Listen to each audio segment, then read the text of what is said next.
Ivanka Trump denounces white supremacy, neo-Nazis after Charlottesville. The Korea Herald greater than world news published 2017-0813-1604 updated 2017-0813-1605. In many ways the two leaders on either side of North Korea-United States missile standoff could not be more different.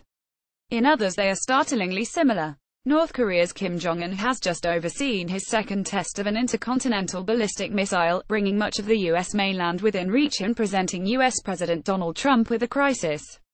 But while Pyongyang has long issued bellicose threats of nuclear war, this time it is the leader of the United States of America who is declaring that his weapons are locked and loaded and promising fire and fury like the world has never seen. North Korean leader Kim Jong-un left and U.S. President Donald Trump of Pyongyang. Donald Trump is probably the unlikeliest president of the United States you could possibly imagine, whereas Kim Jong-un was the chosen heir, says John Delury, an associate professor at Yonsei University in Seoul.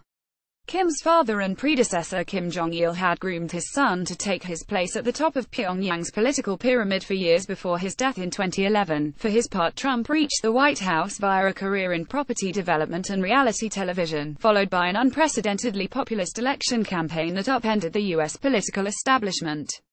While Kim was a youthful ingenue when he came to power and remains among the world's youngest leaders, he has now held office for several years, while Trump, a grandfather in his 70s, is in his first political post. It's a weird situation where he is much more experienced than Donald Trump, who is twice as old as him, says Delury.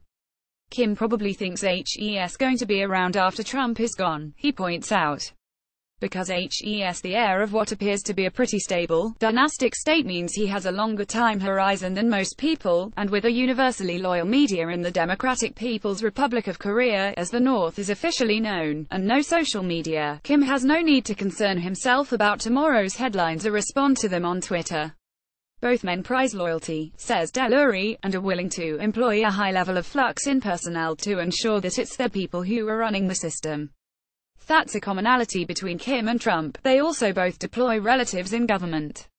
Dynastic descent from the North's founder Kim Il-sung is the basis of Kim's personal legitimacy. Pyongyang's propaganda promotes the similarities between them in looks, mannerisms and even handwriting, and several members of the Kim family hold influential positions.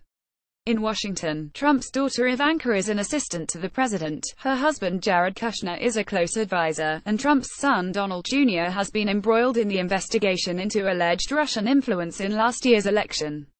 Family politics are formalized in the North Korean system, but it's been introduced through the Trump family in a way that's unnerving to some Americans, says Delury. There's another analogy there. Now the two sides are locked in a cycle of threat and counter-threat, with Pyongyang revealing a plan to send a salvo of missiles toward the U.S. Pacific territory of Guam. North Korea has been issuing hyperbolic threats for decades, such as turning Seoul into a sea of fire. One recent academic analysis of its language was titled "Turning It Up to 11." Pyongyang sees itself as defiantly facing down the menace from Washington, and anything fitting into that narrative bolsters the regime's claim to legitimacy. At the same time, Trump has theatrical instincts. This is the WWF part of Trump, reality TV, where each day is like a mini-show, and you need a foil, you need an enemy, you need a sense of drama and a good guy and bad guy, all these classic elements of popular entertainment, says Delury. While North Korea is a horrifically stupid choice as a place to fight a real war, it's a great place to fight a fake war. They will do this for 4 years, happily, keeping it at rhetorical DEFCON 10. It looks to me like they both really want this, he added. I think they are thriving on it. AFP listening. Reading Nest.